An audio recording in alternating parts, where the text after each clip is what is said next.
बिस्मिल्लाहिर्रहमानिर्रहीम। My name is Mohammad Sajid.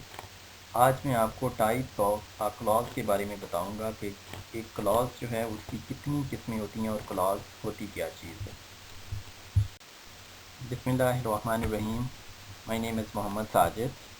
आज मैं आपको टाइप्स ऑफ क्लॉज के बारे में बताऊंगा कि एक क्लॉज जो है उसकी कितनी किस्में होती हैं और क्लॉज जो है इसका फंक्शन क्या होता है और क्लॉज कैसे बनती है। टाइप्स ऑफ क्लॉज के बारे में जब हम बात करते हैं तो क्लॉज जो है बेसिकली एक सेंटेंस इस्तेमाल होता है, वर्ब भी इस्तेमाल होता है, ऑब्जेक्ट भी इस्तेमाल होता है या ऑब्जेक्ट की जगह पर एडवर्ब भी इस्तेमाल हो सकता है। यानी subject verb plus object, it is called a clause. यानी पूरे का पूरा एक मेजर इसकी 3 क्लॉजेस हैं। एक सेंटेंस जो बनता है, principal clause, subordinate clause, coordinate clause. Principal clause जो है इसको हम मेन या इंडिपेंडेंट क्लॉज भी कहते हैं, या क्लॉज की जगह पे अगर आप सेंटेंस का नाम भी देना चाहें तो वो भी इस्तेमाल हो सकता है। I am going to Karachi, I am laughing, ये एक मेन या प्रिंसिपल क्लॉज है, इसको किसी दूसरे सेंटेंस की ज़रूरत नहीं। जब हम इंडिपेंडेंट की बात करते हैं तो उसका मतलब उस सेंटेंस को या उस क्लॉज को किसी दूसरे सेंटेंस की ज़रूरत नहीं पड़ती। लेकिन कुछ ऐसे सेंटेंसेस हमारे होते हैं जिनको दूसरी सेंटेंसेस की ज़रूरत पड़ती है, तो हम उनको सबऑर्डिनेट क्लॉज कहते हैं। सबऑर्डिनेट का मतलब ये है कि डिपेंडेंट क्लॉज, डिपेंडेंट का मतलब ये है कि जो ऐसा सेंटेंस जो किसी दूसरे के ऊपर डिपेंड करता हो तो उसको हम सबऑर्डिनेट क्लॉज कहते हैं। यानी अगर हम सबऑर्डिनेट क्लॉज इस्तेमाल कर रहे हैं तो उसको एक प्रिंसिपल क्लॉज की ज़रूरत होगी। जिस तरह हमारे पास सेंटेंस है, he gives me an apple because I am hungry, I shall give you a gift if you work hard. तो इफ़ यू वर्क हार्ड या बिकॉज आई एम हंग्री, तो इन दोनों सेंटेंसेस के अंदर अगर हम देख रहे हैं तो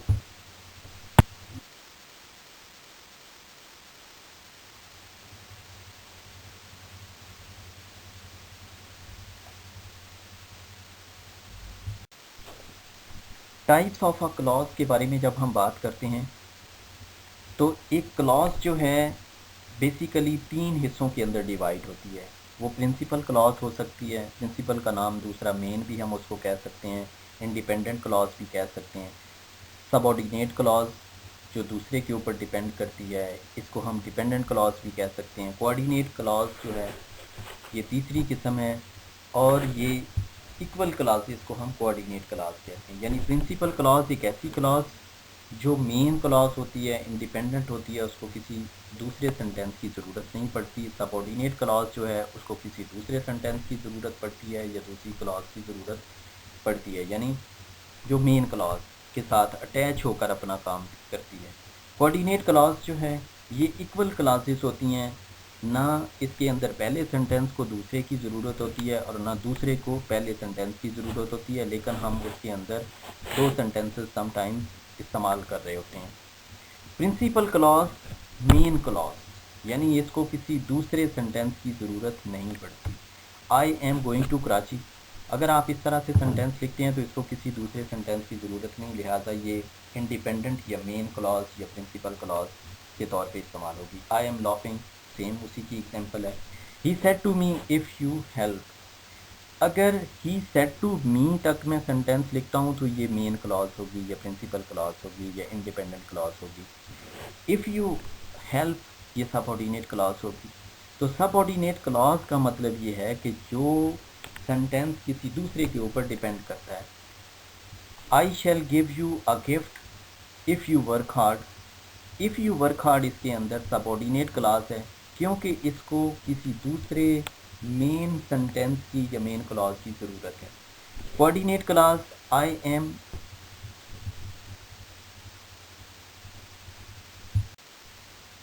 टाइप्स ऑफ अ क्लॉज के बारे में जब हम बात करते हैं तो बेसिकली क्लॉज जो है वो एक फुल फ्लेज यानी एक मुकम्मल सेंटेंस होता है जिसके अंदर सब्जेक्ट भी इस्तेमाल होता है, वर्ब भी इस्तेमाल होता है और ऑब्जेक्ट भी इस्तेमाल होता है। या समटाइम्स हम ऑब्जेक्ट की जगह पर एडवर्ब इस्तेमाल कर लेते हैं या कॉम्प्लीमेंट का इस्तेमाल हो जाता है। क्लॉज जो है वो बेसिकली 3 उसकी टाइप्स हैं, principal clause, subordinate clause, coordinate clause. सबसे पहले हम प्रिंसिपल क्लॉज को अगर लेते हैं तो इसको हम मेन या इंडिपेंडेंट सेंटेंस भी कह सकते हैं, क्लॉज भी कह सकते हैं। I am going to Karachi, ये एक फुल फ्लाइज सेंटेंस है, इसको किसी दूसरे सेंटेंस की ज़रूरत नहीं। तो ये एक फुल फ्लाइज सेंटेंस है, इसको किसी दूसरे सेंटेंस की ज़रूरत नहीं। लेकिन समटाइम्स हम क्या करते हैं कि इसके साथ कोई दूसरा सेंटेंस ऐड कर देते हैं जो इसकी मज़ीद क्लैरिफिकेशन करता है या इसकी डिस्क्रिप्शन करता है। सबऑर्डिनेट क्लॉज जो है दूसरे नंबर पर, ही गिव मी एन एप्पल, ये देखें कि इसके अंदर फुल फ्लाइज सेंटेंस है। अगर मैं ये कहता हूँ कि ही गिव मी एन एप्पल तो इसको किसी दूसरे सेंटेंस की ज़रूरत नहीं। लेकिन इसके साथ एक सबऑर्डिनेट क्लॉज लगी हुई है, बिकॉज आई एम हंग्री। जब हम ये कहते हैं कि बिकॉज आई एम हंग्री तो इसके बाद एक क्वेश्चन रेज होता है कि अगर मैं भूखा हूँ देन व्हाट, कि इसको किसी दूसरे सेंटेंस की ज़रूरत पड़ेगी। बिकॉज आई एम हंग्री इसके अंदर सबऑर्डिनेट क्लॉज है। अगला sentence, I shall give you a gift, अगर मैं यहाँ तक बात कहता हूँ तो इसके अंदर मुझे कोई दूसरा सेंटेंस इस्तेमाल करने की ज़रूरत नहीं है। लेकिन इसका जो दूसरा पार्ट है, इफ़ यू वर्क हार्ड, ये सबऑर्डिनेट क्लॉज है, ये जो अंडरलाइन किया हुआ, इफ़ यू वर्क हार्ड, अगर मैं मेहनत करता हूँ तो देन क्या होगा, यानी इसको, ये मेरी सबऑर्डिनेट क्लॉज होगी। इफ़ यू वर्क हार्ड ये सबऑर्डिनेट क्लॉज है। I shall give you a gift, ये इसके अंदर प्रिंसिपल या मेन क्लॉज है। एक सबऑर्डिनेट क्लॉज जो होती है उसको किसी इंडिपेंडेंट क्लॉज की ज़रूरत पड़ती है। दूसरा, the TV was on when I reached at home, when I reached at home ये सबऑर्डिनेट क्लॉज है, टीवी वॉज ऑन ये मेन प्रिंसिपल क्लॉज है। कोऑर्डिनेट क्लॉज जो है ये दो इक्वल क्लासेस जो हैं, जो दो बराबर की क्लासेस, यानी जिनके अंदर आप कहें कि तराजू के अंदर अगर कोई चीज़ रखते हैं तो तराजू में एक चीज़ एक पलड़े में और दूसरे पलड़े में अगर दोनों रखें तो दोनों बराबर हों, यानी बराबर वाली क्लासेस जिनको एक दूसरे की ज़रूरत ना पड़े लेकिन हम उन दो सेंटेंसेस लिख देते हैं। I am playing cricket, my mother is cooking, तो आई एम प्लेइंग क्रिकेट ये कोऑर्डिनेट क्लॉज है, माई मदर इज़ कुकिंग ये भी कोऑर्डिनेट क्लॉज है। ये दो इक्वल क्लासेस हैं। माई मदर इज़ कुकिंग को आई एम प्लेइंग क्रिकेट की ज़रूरत नहीं है और आई एम प्लेइंग क्रिकेट जो है इसको माई मदर इज़ कुकिंग की ज़रूरत नहीं है।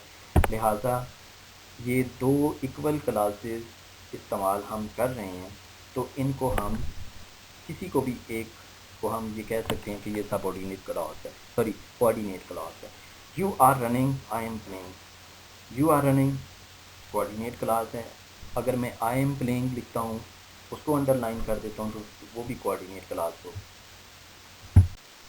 Types of a subordinate clause, पहले मैंने 3 क्लॉजेस जो हैं उनको बयान किया कि principal clause, subordinate clause, coordinate clause. अब मज़ीद आगे सबऑर्डिनेट क्लॉज जो है उसकी टाइप्स बनती हैं, उसके अंदर नाउन क्लॉज भी होगी, एडजेक्टिव क्लॉज भी होगी, एडवर्ब क्लॉज भी होगी, रिलेटिव क्लॉज जो है वो भी होगी।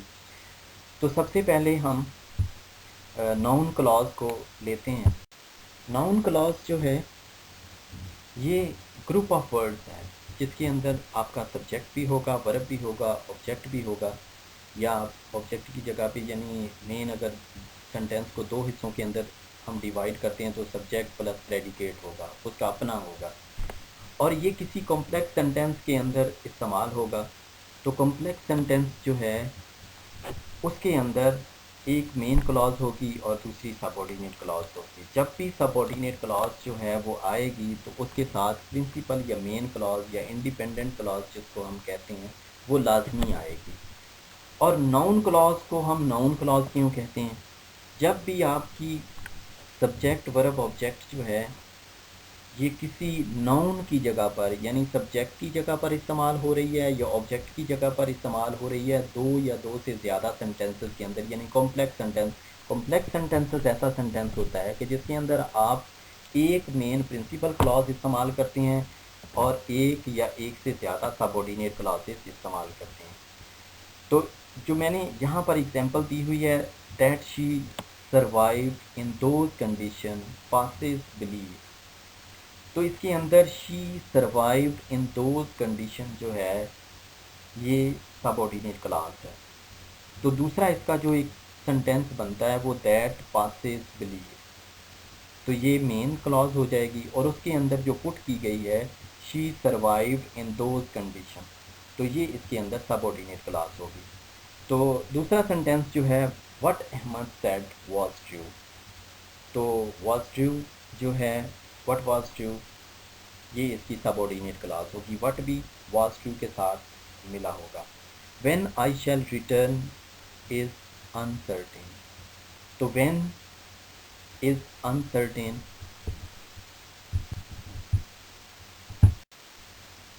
एडजेक्टिव क्लॉज जो है ये भी दूसरी क्लॉजेस की तरह ग्रुप ऑफ वर्ड्स है, यानी इसके अंदर भी आपको सब्जेक्ट भी मिलेगा, वर्ब भी होगा, इसका ऑब्जेक्ट भी होगा। जिस तरह इसकी डेफिनेशन, एन एडजेक्टिव और relative clause is a group of words which contains a subject and predicate of its own and does the work of an adjective। जिस तरह एक फ्रेज जो है या एक लफ्ज़ जो है वो आपका एडजेक्टिव के तौर पे इस्तेमाल होगा तो वो हम उसको हमेशा एडजेक्टिव ही कहेंगे। एडजेक्टिव क्या है? अगर मैं गुड कहता हूँ तो ये एडजेक्टिव है, अकेला एडजेक्टिव होगा। अगर हम एडजेक्टिव फ्रेज़ की बात करेंगे तो मैं कहता हूँ ब्लू आइज़, तो ब्लू इसके अंदर एक लफ्ज़ को लेंगे तो वो ब्लू क्या होगा? वो अकेला एडजेक्टिव होगा। अगर ब्लू आइज़ होगा तो वो क्या बन जाएगा? फ्रेज़ बन जाएगा। और इसी तरह अगर मैं एक पूरे का पूरा सेंटेंस जो है वो लिखता हूँ और उसके साथ एक मेन प्रिंसिपल क्लॉज लगा देता हूँ, तो जब मेरा ग्रुप ऑफ वर्ड्स जो है यानी वर्ब सब्जेक्ट प्लस प्रेडिकेट जो है वो किसी दूसरे सेंटेंस के साथ मिलकर एडजेक्टिव का काम देगी, यानी उसके नाउन के अंदर ऐड करेगा कुछ मेरा सेंटेंस, तो उस वक्त वो एडजेक्टिव क्लॉज बन जाएगी। अब इसके अंदर को इसकी डेफिनेशंस के अंदर अगर हम जाएं, books that have illustration sell well at Christmas. Books sell well at Christmas ये एक मेन क्लॉज है। दैट हैव इलस्ट्रेशन ये सबऑर्डिनेट क्लॉज है इसके अंदर। तो सबऑर्डिनेट क्लॉज क्या कर रही है? बेसिकली वो बुक्स के अंदर ऐड कर रही है। देखें कि books sell well at Christmas ये एक मेन क्लॉज है, इसको किसी दूसरे सेंटेंस की ज़रूरत नहीं है।